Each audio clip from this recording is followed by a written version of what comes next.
오후 햇살이 도예 공방 창문을 비추고 있었습니다. 정혜영은 물레를 멈추고 완성된 도자기를 조심스럽게 들어 올렸습니다. 균열 하나 없는 매끈한 표면이었지요. 30년 교직 생활을 마치고 시작한 도예는 이제 제법 손에 익었습니다. 오늘은 여기까지만 하자. 혜영은 앞치마를 벗으며 시계를 확인했습니다. 오후 5시, 손자 준서를 유치원에서 데려올 시간이었습니다. 딸 수진이 상담센터 야근이라고 부탁한 날이었지요. 유치원 앞 은행나무는 노란 잎을 떨구고 있었습니다.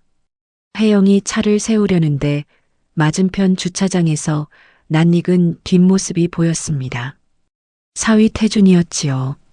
그런데 옆에 젊은 여자가 있었습니다. 준서의 담임 박미나 선생님이었습니다. 두 사람은 태준의 차에 함께 올랐습니다. 미나 선생님이 먼저 조수석에 앉았고 태준이 운전석 문을 열며 주위를 둘러봤지요. 혜영은 본능적으로 고개를 돌렸습니다. 차가 떠나고 나서야 숨을 내쉬었습니다. 설마 아니겠지. 혜영은 고개를 저으며 유치원으로 들어갔습니다. 준서가 혼자 교실에서 그림을 그리고 있었지요. 원장 선생님이 미안한 듯 인사했습니다. 미나 선생님이 급한 일이 있다고 먼저 가셨어요.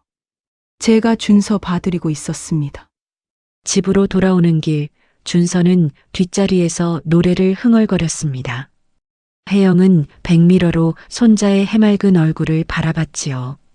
6살 아이의 순수한 웃음이 마음을 더 무겁게 만들었습니다. 집에 도착하자마자 전화벨이 울렸습니다. 사돈 오명자였습니다. 잘 지내시죠? 명자의 목소리는 언제나처럼 부드러웠습니다. 하지만 오늘따라 그 부드러움이 낯설게 느껴졌지요. 네. 잘 지내요. 무슨 일이세요? 아니, 그냥요. 수진이가 요즘 많이 피곤한가 봐요. 태준이 말로는 거의 밤 10시나 되어야 집에 온다고 하던데. 혜영은 잠시 말을 잇지 못했습니다. 일이 많은 시기라서 그래요. 곧 나아질 거예요. 그래도 남편이 있는데 태준이가 많이 외로워 보이더라고요. 남자들도 관심이 필요하잖아요. 평소 같으면 그냥 넘길 말이었습니다. 하지만 방금 본 장면과 겹쳐지며 가슴 한쪽이 서늘해졌지요. 명자는 무언가를 더 말하려다 전화를 끊었습니다. 혜영은 부엌으로 가서 준서의 저녁을 준비했습니다. 도마 위로 칼이 규칙적으로 움직였지요. 당근, 양파, 감자 하나씩 썰어가며 생각을 정리하려 했습니다. 하지만 머릿속은 점점 더 복잡해졌습니다. 할머니, 아빠는 언제 와요? 준서가 부엌으로 들어와 물었습니다. 아빠는 오늘 늦을 것 같아. 할머니랑 먼저 먹자. 밥을 먹이고 준서를 재운 뒤 혜영은 거실 창가에 서서 밖을 내다봤습니다. 아파트 불빛들이 하나둘 켜지고 있었지요. 어느 집은 온 가족이 둘러앉아 저녁을 먹고 있을 것입니다. 어느 집은 부부가 도란도란 이야기를 나누고 있겠지요. 밤 9시가 넘어 현관문이 열렸습니다. 수진이 지친 얼굴로 들어왔습니다. 엄마, 준서는요? 자고 있어. 밥은 먹었니? 김밥 먹었어요. 태준이는? 혜영은 대답하지 못했습니다. 수진은 피곤한 듯 방으로 들어갔지요. 잠시 후 태준이 들어왔습니다. 셔츠에서 희미하게 향수 냄새가 났습니다. 여자 향수였지요. 어머님, 늦어서 죄송해요. 회식이 있었어요. 태준의 눈은 혜영을 똑바로 보지 못했습니다. 혜영은 도예 공방에서 만든 찻잔을 바라봤습니다. 완벽해 보이던 표면에 미세한 금이 가기 시작한 것처럼 이 집도 그렇게 되어가는 것일까요? 침묵 속에서 균열은 조금씩 그러나 확실하게 벌어지고 있었습니다. 일주일이 지났습니다. 혜영은 그날 본 장면을 잊으려 애썼지요. 하지만 마음 한구석의 불안은 사라지지 않았습니다. 오늘은 준서의 가을 발표회 날이었습니다. 유치원 강당은 부모들로 가득했습니다. 혜영은 수진과 나란히 앞줄에 앉았지요. 수진은 오랜만에 오전 휴가를 냈습니다. 태준은 아직 오지 않았습니다. 엄마, 태준이 왜 이렇게 늦지? 수진이 시계를 확인하며 한숨을 쉬었습니다. 바로 그때 무대 옆문으로 태준이 들어왔지요. 그런데 혼자가 아니었습니다. 미나 선생님과 함께였습니다. 두 사람은 무언가 이야기를 나누며 웃고 있었지요. 미나 선생님이 수진을 발견하고 다가왔습니다. 아, 수진 어머님 오셨어요? 남편분은 미리 와 계셨네요. 무대 준비 도와주셨어요. 미나의 목소리는 지나치게 낮았습니다. 마치 주인을 경계하는 듯한 어조였지요. 수진은 아무것도 눈치채지 못한 채 고개를 끄덕였습니다. 선생님이 고생이 많으시네요. 발표회가 시작되었습니다. 준서가 무대에 올라 노래를 불렀지요. 혜영은 손자를 바라보면서도 시선이 자꾸 옆으로 갔습니다. 태준과 미나가 나란히 서서 아이들을 지켜보고 있었습니다. 둘 사이의 거리가 너무 가까웠지요. 발표회가 끝나고 다과 시간이 이어졌습니다. 혜영은 화장실에 가는 길에 복도에서 들리는 목소리를 들었습니다. 태준 씨, 오늘 고마웠어요. 혼자였으면 힘들었을 텐데.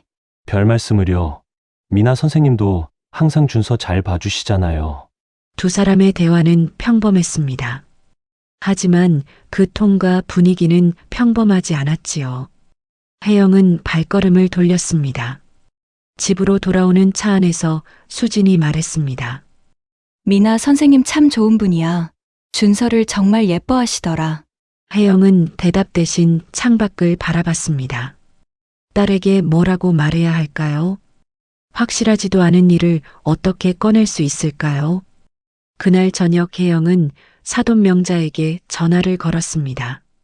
조심스럽게 오늘 있었던 일을 언급했지요. 발표회 잘 끝났어요. 태준이도 일찍 와서 도와줬다고 하네요. 그래요? 다행이네요. 요즘 태준이가 좀 달라진 것 같아요. 달라졌다니요? 명자는 잠시 침묵했습니다. 그리고 뜻밖의 말을 꺼냈지요. 혜영 씨, 혹시 이상한 거 보신 적 있어요? 혜영의 심장이 빠르게 뛰었습니다. 이상한 거요? 아니에요. 그냥 젊은 사람들끼리 그럴 수도 있는 거죠. 너무 불안해하지 마세요. 명자의 목소리는 이상하리만큼 침착했습니다. 마치 모든 것을 알고 있는 듯 했지요. 혜영은 전화를 끊고 한참을 앉아 있었습니다. 다음 날 아침 혜영은 도예 공방으로 가는 길에 유치원 앞을 지나갔습니다. 그리고 또다시 목격했지요. 태준의 차가 유치원 주차장에 있었습니다. 출근 시간은 이미 지났는데 말입니다. 혜영은 차를 세우고 잠시 기다렸습니다. 10분쯤 지나자 태준이 유치원에서 나왔지요. 표정이 밝았습니다. 곧이어 미나도 나왔습니다. 두 사람은 잠시 이야기를 나눈 뒤 각자의 길로 갔지요. 공방에 도착한 혜영은 물레 앞에 앉았지만 집중할 수 없었습니다. 손에서 도자기는 자꾸 찌그러졌지요. 세 번째 실패한 뒤 혜영은 물레를 멈췄습니다. 이럴 수는 없어. 혜영은 결심했습니다. 더 이상 모른 척할 수 없었지요. 하지만 어떻게 해야 할까요? 딸에게 직접 말하면 충격을 받을 것입니다. 태준에게 따지면 발뺌할 것입니다. 그때 핸드폰이 울렸습니다. 수진이었습니다. 엄마, 오늘도 준서 좀 봐주실 수 있어요? 갑자기 위기 상담이 들어와서. 그래. 걱정 마라. 전화를 끄는 혜영은 한숨을 쉬었습니다. 수진은 언제나 일이 우선이었지요. 가정을 지키려면 누군가는 나서야 했습니다. 그게 바로 자신의 역할일지도 모른다는 생각이 들었습니다. 저녁 혜영은 준서와 저녁을 먹으며 조심스럽게 물었습니다. 준서야, 미나 선생님 좋아? 네, 선생님이 아빠랑 친해요. 맨날 아빠 이야기해요. 아이의 순진한 대답이 혜영의 가슴을 찔렀습니다. 이미 유치원에서는 공공연한 비밀인 것일까요? 밤이 깊어갈수록 혜영의 고민도 깊어졌습니다. 창밖의 아파트 불빛들이 하나둘 꺼져갔지요. 혜영은 마음속으로 다짐했습니다. 내일은 반드시 진실을 확인하겠다고. 더 이상의 침묵은 가족 전체를 무너뜨릴 수 있었습니다. 조각들이 하나씩 흘러나오고 있었고, 이제는 그 조각들을 맞춰볼 시간이었습니다. 비가 내리는 밤이었습니다. 혜영은 공방에 두고 온 도자기 작품을 가지러 갔지요. 내일 아침 납품해야 할 찻잔 세트였습니다. 빗소리가 공방 지붕을 두드리고 있었습니다. 문을 열려는데 안에서 목소리가 들렸습니다. 태준이었지요. 혜영은 손잡이를 잡은 채 멈췄습니다. 이 시간에 태준이 왜 여기 있을까요? 공방 옆 주차장에 태준의 차가 있는 것을 이제야 발견했습니다. 미나야, 조금만 기다려. 태준의 목소리가 문틈으로 새어나왔습니다. 전화 통화 중이었지요. 엄마가 다 알아서 해준대. 수진이랑은 곧 끝낼 거야. 혜영의 손에서 핸드폰이 미끄러질 뻔했습니다. 다리에 힘이 풀렸지요.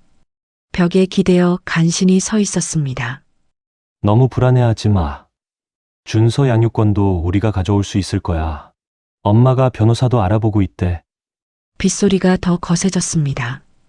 혜영은 떨리는 손으로 핸드폰을 꺼냈지요. 녹음 버튼을 눌렀습니다. 수진이는 애초에 엄마 자격이 없어. 맨날 일만 하고 가족은 뒷전이야. 미나 너라면 훨씬 좋은 엄마가 될 거야. 혜영은 숨을 죽였습니다. 가슴이 찢어지는 것 같았지요. 딸을 그렇게 말하는 사위의 목소리가 낯설었습니다. 전화가 끝나고 태준이 밖으로 나왔습니다. 혜영은 급히 건물 모퉁이로 몸을 숨겼지요. 태준의 차가 빗속으로 사라진 뒤에야 공방으로 들어갔습니다. 손이 떨려 도자기를 제대로 잡을 수 없었습니다. 혜영은 의자에 주저앉았지요. 녹음된 파일을 다시 들었습니다. 현실이었습니다. 집으로 돌아온 혜영은 뜬 눈으로 밤을 지새웠습니다. 수진에게 당장 알려야 할까요? 하지만 딸이 받을 충격이 두려웠지요. 무엇보다 준서는 어떻게 될까요? 다음 날 아침 혜영은 사돈 명자에게 전화를 걸었습니다. 마지막 희망이었지요. 명자라면 아들을 말릴 수 있을 것입니다. 여보세요? 급한 일이 있어서요. 만나서 이야기할 수 있을까요? 1시간 뒤 둘은 조용한 찻집에서 마주 앉았습니다. 혜영은 녹음 파일을 들려줬지요. 명자의 표정은 변하지 않았습니다. 이게 어제 녹음한 거예요. 혜영의 목소리가 떨렸습니다. 명자는 찻잔을 내려놓고 천천히 말했지요. 혜영 씨, 나 그 일 다 알고 있었어요. 혜영은 숨이 멎는 것 같았습니다. 알고 계셨다고요? 그리고 가만히 있는 이유도 있어요. 명자의 눈빛이 차가워졌습니다. 평소의 부드러운 미소는 사라졌지요. 수진이랑 이혼하면 준서는 우리 집에서 키우게 될 가능성이 높아요. 당신 딸은 바쁘고 집에도 신경 못 쓰잖아요? 법원에서도 그렇게 볼 거예요. 혜영은 핏기가 사라지는 것을 느꼈습니다. 손끝이 차가워졌지요. 그래서 일부러 놔두신 거예요? 미나라는 아이 괜찮더라고요. 집안도 깨끗하고 아이도 좋아하고 태준이랑 잘 맞아요. 명자는 담담하게 말했습니다. 마치 사업 이야기를 하는 것처럼요. 준서는 우리 집안의 유일한 대입니다. 제대로 키워야죠. 수진이처럼 일만 아는 엄마 밑에서는 안 돼요. 혜영은 자리에서 일어났습니다. 다리가 후들거렸지만 꼿꼿이 섰지요. 사돈, 정말 그렇게 생각하세요? 현실적으로 생각해 보세요. 혜영 씨. 이미 벌어진 일이에요. 조용히 넘어가는 게 모두를 위한 거예요. 찻집을 나온 혜영은 빗속을 걸었습니다. 우산도 없이 걸었지요. 빗물인지 눈물인지 분간할 수 없었습니다. 공방으로 돌아온 혜영은 물레 앞에 앉았습니다. 하지만 아무것도 만들 수 없었지요. 손은 떨리고 마음은 무너져 내렸습니다. 그때 핸드폰이 울렸습니다. 수진이었습니다. 엄마, 괜찮아요? 목소리가 왜 그래요? 아니야. 괜찮아. 오늘 일찍 들어갈게요. 같이 저녁 먹어요. 전화를 끄는 혜영은 결심했습니다. 더는 침묵할 수 없었지요. 진실을 숨기면 딸도 손자도 모두 잃게 될 것입니다. 혜영은 서랍에서 명함을 꺼냈습니다. 예전에 도예 수업을 들었던 변호사의 명함이었지요. 가정문제 전문이라고 했었습니다. 여보세요. 저 정혜영인데요. 상담 좀 받고 싶어서요. 빗소리가 멎었습니다. 구름 사이로 희미한 햇살이 비쳤지요. 혜영은 깊게 숨을 들이쉬었습니다. 이제 싸워야 할 때였습니다. 혼자서라도 가족을 지켜내야 했습니다. 변호사 사무실을 나온 혜영은 마음이 한결 가벼웠습니다. 법적으로 할 수 있는 일이 있다는 것만으로도 힘이 났지요. 녹음 파일과 증거들을 정리하면 충분히 대응할 수 있다고 했습니다. 하지만 혜영이 먼저 찾아간 곳은 법원이 아니었습니다. 유치원이었지요. 수업이 끝난 오후 미나를 기다렸습니다. 안녕하세요. 미나 선생님. 미나는 혜영을 보고 당황했습니다. 표정이 굳어졌지요. 아, 어머님. 준서 할머니시죠? 잠시 이야기 좀 할 수 있을까요? 근처 공원 벤치에 두 사람이 나란히 앉았습니다. 단풍잎이 바람에 흔들렸지요. 혜영은 조용히 말을 꺼냈습니다. 다 알고 있어요. 미나의 얼굴이 하얗게 변했습니다. 저는 미나 씨를 비난하려는 게 아니에요.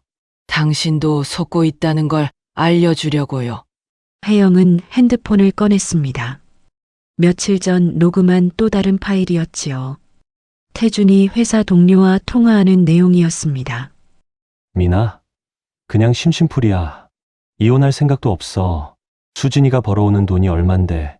미나의 눈에서 눈물이 흘렀습니다. 손으로 입을 막았지요. 당신은 태준이와 있으면 더 망가집니다. 태준이만 잃는 게 아니라 당신 인생 전체가 무너져요. 미나는 고개를 떨구었습니다. 어깨가 떨렸지요. 저도 알고 있었어요. 그런 사람인 거. 하지만 외로우셨구나. 혜영의 따뜻한 말에 미나는 결국 울음을 터뜨렸습니다. 죄송해요. 정말 죄송해요. 저도 이러면 안 되는 거 아는데. 혜영은 미나의 어깨를 가만히 두드렸습니다. 젊은 날의 상처와 외로움이 느껴졌지요. 아직 늦지 않았어요. 당신은 좋은 선생님이에요. 제 손자도 그렇게 말하더라고요. 일주일 뒤 미나가 먼저 연락을 해왔습니다. 어머님, 태준 씨와 정리했어요. 그리고 다른 유치원으로 옮기기로 했어요. 혜영은 안도의 한숨을 쉬었습니다. 하지만 이제 더 큰 산이 남아 있었지요. 수진에게 어떻게 말해야 할까요? 그날 저녁 혜영은 수진과 마주 앉았습니다. 오랜만에 둘만의 시간이었지요. 수진아, 엄마가 할 말이 있어. 무슨 일이에요? 표정이 심각하네. 혜영은 천천히 그러나 분명하게 모든 것을 털어놨습니다. 태준의 불륜, 명자의 계획, 그리고 미나와의 만남까지. 수진의 얼굴에서 혈기가 사라졌습니다. 그런데 왜 지금 말씀하시는 거예요? 수진의 목소리가 떨렸습니다. 너를 지키고 싶었어. 준서도 지키고 싶었고, 엄마가 나설 수 있는 건 여기까지였어. 수지는 한참을 말없이 앉아 있었습니다.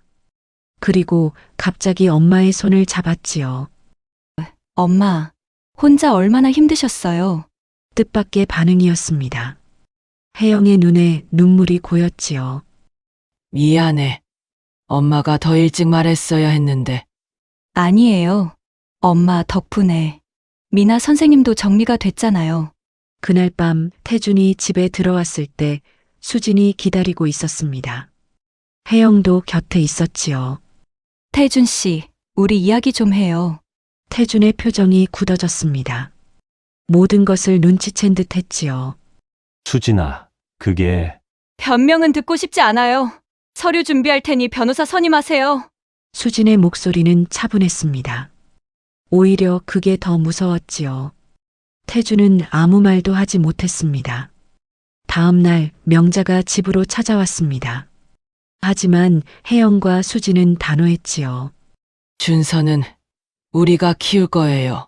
법적으로도 문제 없다고 하더군요. 혜영이 준비한 서류들을 내밀었습니다.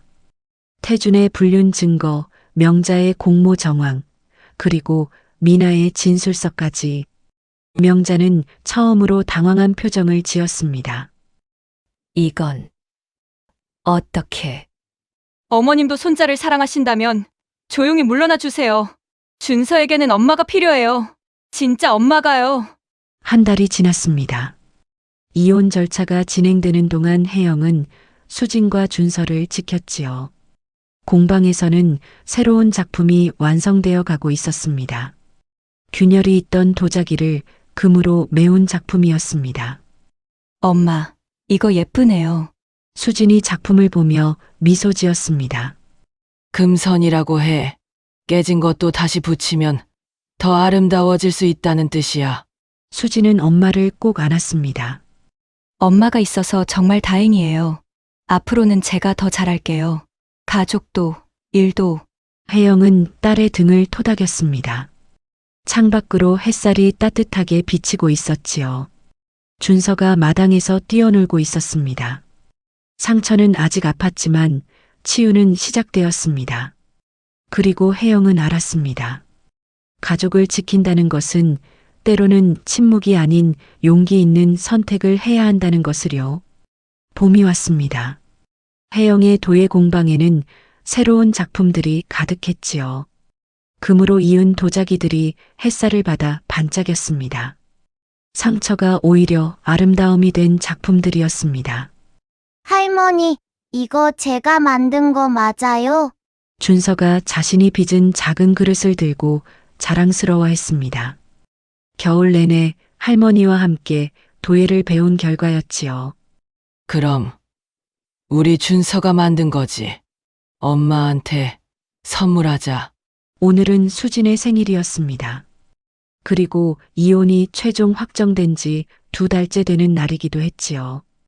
태주는 미나와 헤어진 뒤 다른 도시로 떠났습니다.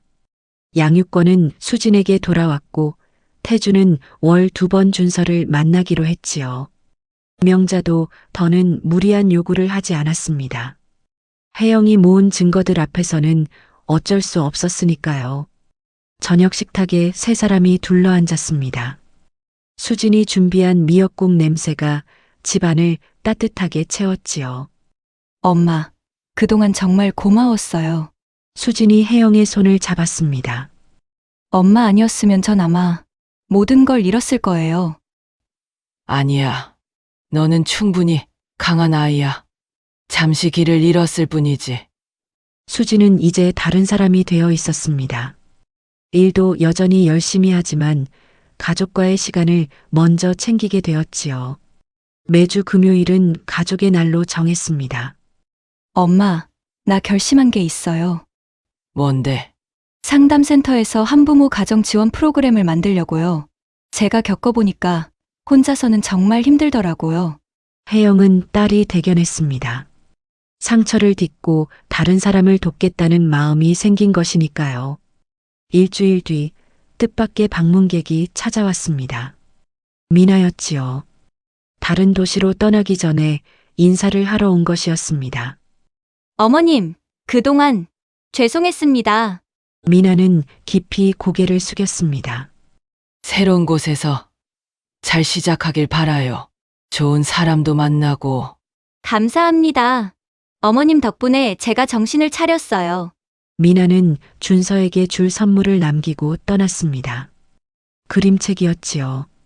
상처 입은 나무가 다시 꽃을 피우는 이야기였습니다. 한 달이 더 지났습니다. 혜영의 도예 전시회가 열렸지요. 금선 마이너스 상처가 만든 아름다움이라는 제목이었습니다. 깨지고 다시 이어붙인 작품들이 조명을 받아 빛났습니다. 엄마 작품이 제일 예뻐요. 수진이 자랑스러워했습니다. 관람객들도 작품의 의미에 감동했지요. 상처를 숨기지 않고 오히려 드러내어 새로운 가치를 만든다는 메시지가 많은 이들의 마음에 닿았습니다. 전시회장 한쪽에서 명자를 만났습니다. 혼자 조용히 작품을 보고 있었지요. 혜영 씨, 오셨네요. 두 사람은 나란히 서서 작품을 바라봤습니다. 제가 많이 잘못했죠.